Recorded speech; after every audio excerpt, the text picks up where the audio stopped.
दोस्तों स्वागत है नए वीडियो में एक बार फिर से आप सभी का। दोस्तों आज हम लोग बहुलक निकालना सीखेंगे। बहुलक को इंग्लिश में मोड कहते हैं, MODE। दोस्तों क्लास 10th के बोर्ड एग्जाम में लगभग हर बार बहुलक निकालने के लिए पूछा जाता है। तो आइए एक सवाल हल करते हैं और अच्छे से बहुलक निकालना हम लोग सीखते हैं। तो यहाँ पर दोस्तों सवाल लिखा हुआ है, दिया हुआ बंटन विश्व के कुछ श्रेष्ठतम बल्लेबाजों द्वारा एक दिवसीय अंतर्राष्ट्रीय क्रिकेट जिसे हम ODI कहते हैं, एक दिवसीय अंतर्राष्ट्रीय क्रिकेट मैचों में बनाए गए रनों को दर्शाता है। तो ये बात ऊपर कही गई है। अब यहाँ पर सवाल दिया गया है, ये आपके सामने सवाल है, बनाए गए रन और उसके बाद बल्लेबाजों की संख्या। यहाँ थोड़ा समझ लेते हैं। यहाँ पर लिखा है 3000 से 4000, यानी 4 ऐसे बल्लेबाज हैं जिन्होंने 3000 से 4000 के बीच में रन बनाए हैं। उसके बाद 18 ऐसे बल्लेबाज हैं जिन्होंने 4000 और 5000 के बीच में रन बनाए हैं। और उसके बाद 9 ऐसे बल्लेबाज हैं जिन्होंने 5000 से लेकर 6000 के बीच में रन बनाए हैं। तो इस तरह से ये दिया गया है। नीचे यहाँ पर दिया गया है, इधर एक लिखा है, तो एक बल्लेबाज ऐसा है जिसने 10,000 से लेकर 11,000 के बीच में रन बनाए हैं। और उसके बाद एक बल्लेबाज और है जिसने 9,000 से लेकर 10,000 के बीच में रन बनाए हैं। और 3 बल्लेबाज ऐसे हैं जिन्होंने 8,000 से लेकर 9,000 के बीच में रन बनाए हैं। तो ये आप समझ गए होंगे, इस तरह से हमें ये सवाल दिया गया है। तो यहाँ पर हमें बहुलक निकालना है। क्या निकालना है? बहुलक निकालना है। तो यहाँ पर हमने लिख दिया है, इन आंकड़ों का बहुलक ज्ञात कीजिए। पहले हमने लिखा नहीं था, सवाल के नीचे ऐसा लिखा हुआ था। अब यहाँ पर हमने लिख दिया है, इन आंकड़ों का बहुलक ज्ञात कीजिए। ये जो आंकड़े दिए गए हैं इनका हमें बहुलक निकालना है। तो साथियों बहुलक निकालना बहुत ही आसान होता है। तो चलिए शुरू करते हैं। सबसे पहले लिखेंगे हल। दोस्तों ये जो दूसरा खाना है यहाँ पर बल्लेबाजों की संख्या लिखा हुआ है। इस सवाल में बल्लेबाजों की संख्या यहाँ पर लिखा हुआ है। इस वाले खाने में यहाँ पर कुछ भी हो सकता है। किसी अन्य सवाल में यहाँ पर कुछ और लिखा हो सकता है, जैसे विद्यार्थियों की संख्या, परिवारों की संख्या, इस तरह से, या फिर बारंबारता। इस वाले खाने में बारंबारता भी लिखा हो सकता है। तो यहाँ पर बल्लेबाजों की संख्या अर्थात उनकी बारंबारता, तो F से लिख लेते हैं। दोस्तों F क्या है? F को कहते हैं फ्रीक्वेंसी। इंग्लिश में फ्रीक्वेंसी कहते हैं और हिंदी में बारंबारता कहते हैं। तो यहाँ पर हमने बल्लेबाजों की संख्या को स्मॉल f से लिख लिया है। अब दोस्तों यहाँ पर हमें ये जो यहाँ पर संख्याएं दी गई हैं, यहाँ पर 4, 18, 9, 7, 6, 3, 1, 1, ये संख्याएं हमें दी गई हैं। तो यहाँ पर हमें सबसे पहले बड़ी संख्या को देखना है। बड़ी संख्या इनमें से कौन सी है?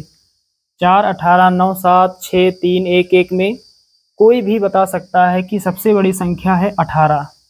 तो साथियों जो सबसे बड़ी संख्या है इसे हम कहते हैं F1। F1 क्या है? बहुलक वर्ग की बारंबारता। 18 के एक नीचे संख्या है और 18 के एक ऊपर संख्या है। तो 18 के जो ऊपर वाली संख्या है 4, ये होगा F0 का मान। और 18 के नीचे एक संख्या है 9, 9 यहाँ पर F2 का मान हो जाएगा। अब देख पा रहे हैं यहाँ एक क्रम बन रहा है, यानी F0, फिर F1, फिर F2। पहले F का मान 0, फिर F का मान 1, फिर F का मान 2, 0, 1, 2, एक क्रम बन जाता है इस तरह से। तो दोस्तों आपको क्या करना है, इस खाने में जो संख्याएं दी गई होंगी उनमें से सबसे बड़ी संख्या कौन सी है ये पहले पता कर लेना है। तो इनमें सबसे बड़ी संख्या है 18। 18 यहाँ पर F1 का मान हो जाएगा। 18 के ऊपर एक संख्या है 4, 4 को F0 कहेंगे। और 18 के एक नीचे है संख्या 9, नीचे वाली संख्या को F2 कहेंगे। अब इनको कहते क्या है? F1, F0 और F2 को हम कहेंगे क्या? तो F1 को कहते हैं बहुलक वर्ग की बारंबारता। F0 को क्या कहेंगे? बहुलक वर्ग की ऊपर की बारंबारता।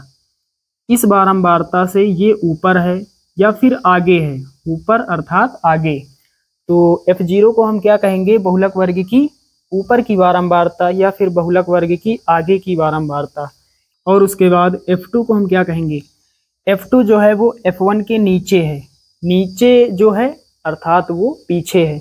तो F2 को हम कहेंगे बहुलक वर्ग की नीचे की बारंबारता या फिर बहुलक वर्ग की पीछे की बारंबारता। तो ये आप समझ गए होंगे पूरा का पूरा। अब दोस्तों यहाँ पर F1 के ठीक सामने यहाँ पर लिखा है बनाए गए रन। F1 के ठीक सामने यहाँ पर 4000 से 5000। तो ये एक लिमिट दी गई है, ये एक सीमा दी गई है 4000 से 5000। तो 5000 और 4000 दोनों में छोटी संख्या है 4000। तो छोटी संख्या को हम कहते हैं बहुलक वर्ग की निम्न सीमा और ये बहुलक वर्ग की उच्च सीमा। तो निम्न सीमा से हमें मतलब है, उच्च सीमा से हमें कोई लेना देना नहीं है। तो निम्न सीमा यानी स्मॉल एल का मान कितना हो जाएगा? 4000। ये एल का मान हो जाएगा कितना? 4000। तो साथियों हमने F0, F1, F2 और एल का मान निकाल लिया है। अब हमें चाहिए स्मॉल h का मान, यानी बहुलक वर्ग की जो माप है उसका मान चाहिए। तो यहाँ पर लिखेंगे बहुलक वर्ग की माप। दोस्तों बहुलक वर्ग की माप यानी h का मान कहाँ से मिलेगा? तो साथियों यहाँ पर F1 के ठीक सामने यहाँ पर ये जो लिमिट दी गई है 4000 से 5000, यहाँ पर हमें देखना होता है अंतर कितने का है। अंतर कैसे पता चलेगा? उच्च सीमा में निम्न सीमा को घटा देंगे, बड़ी संख्या में छोटी को घटा देंगे, अंतर पता चल जाएगा। तो बड़ी संख्या है 5000, तो 5000 में माइनस करेंगे कितना? 4000। तो कितना हो जाएगा h का मान? 5000 में 4000 जाएगा, कितना बचेगा? 1000। साथियों h का मान कितना प्राप्त हुआ? 1000। वैसे आप किसी भी लिमिट में उच्च सीमा में निम्न सीमा को घटाएंगे तो अंतर इतना ही आएगा, क्योंकि पूरा वर्ग अंतराल बिल्कुल बराबर होता है। 11000 में 10000 घटाएंगे तो 1000 बचेगा, 10000 में 9000 घटाएंगे 1000 बचेगा, 9000 में 8000 घटाएंगे 1000 बचेगा।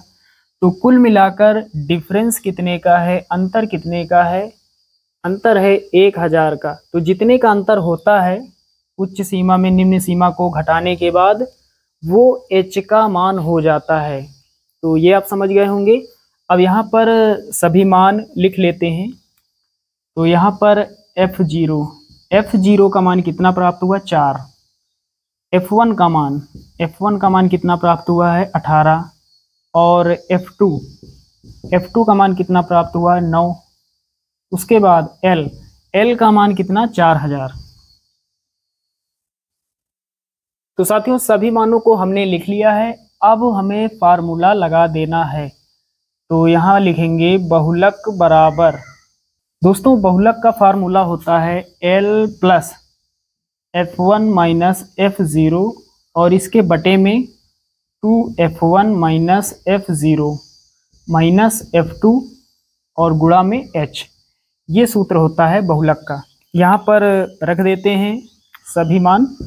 L का मान कितना है? L का मान है 4000 प्लस लगाएंगे F1 का मान है 18 माइनस F0 का मान है 4। उसके बाद बटे का साइन, यहाँ पर 2F1 है, 2 गुणा F1 का मान कितना? 18 माइनस F0 का मान कितना? 4 माइनस F2 का मान कितना? 9 और गुणा में कितना है?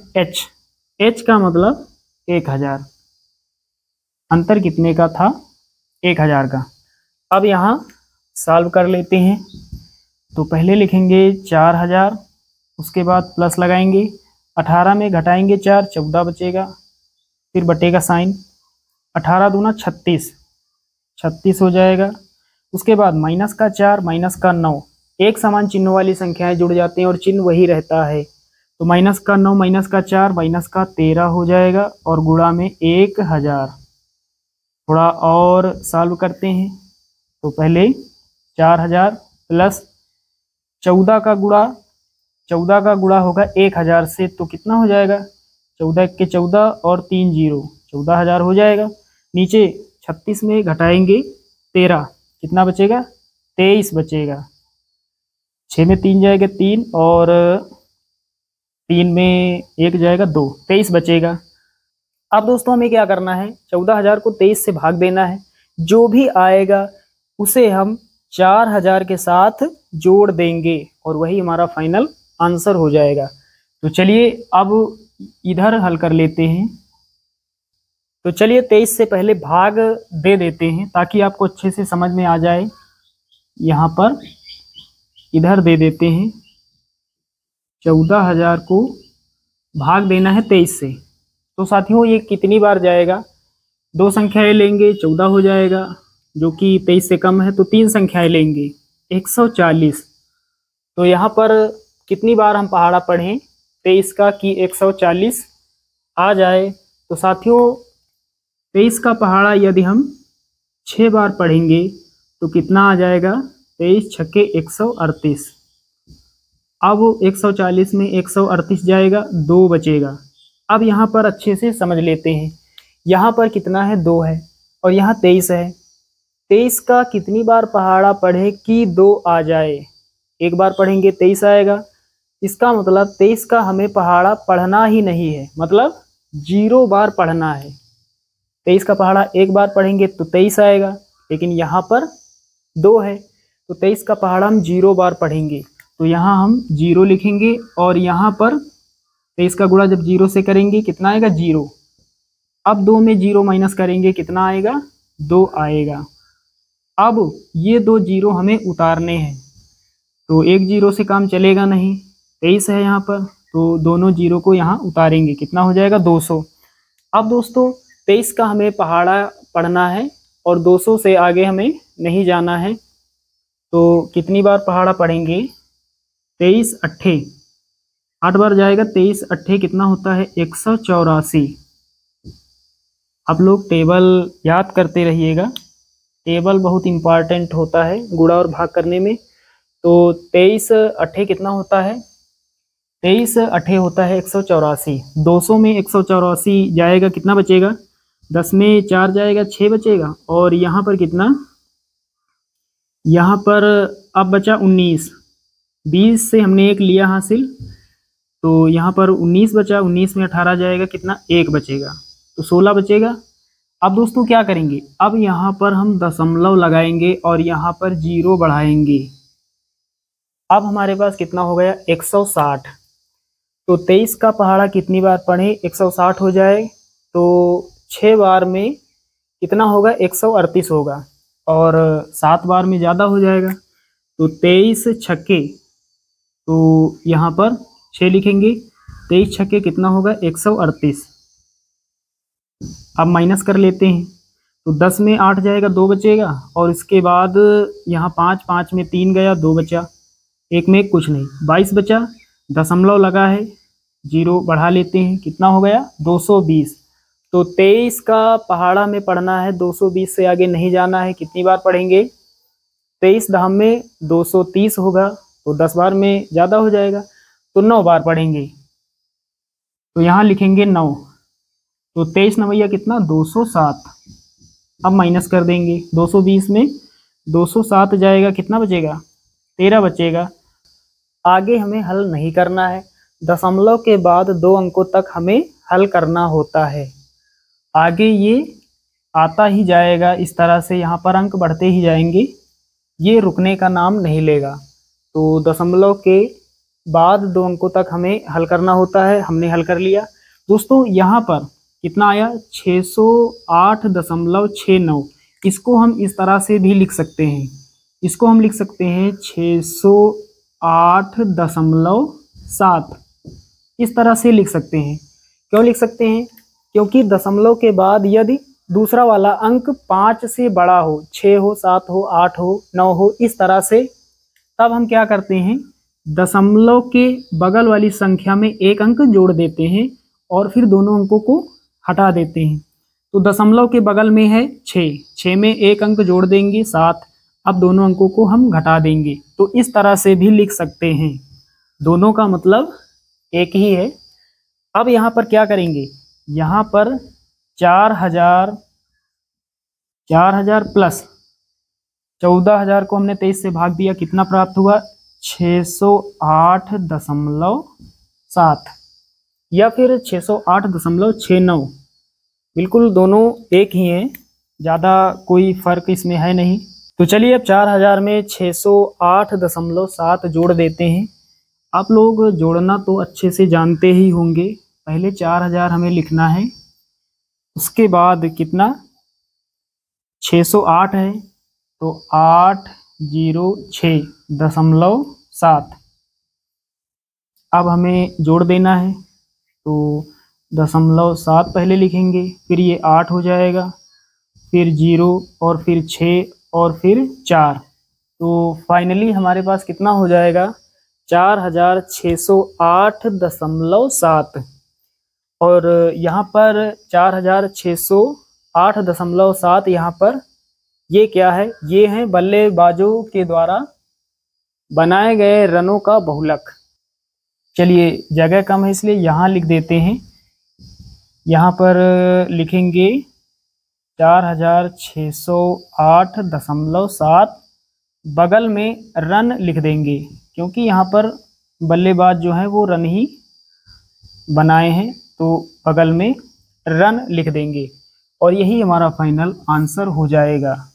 तो साथियों उम्मीद करता हूँ कि आप सभी लोग बहुलक निकालना अच्छे से सीख गए होंगे। चलिए दोस्तों मिलते हैं अगले वीडियो में, तब तक के लिए जय हिंद।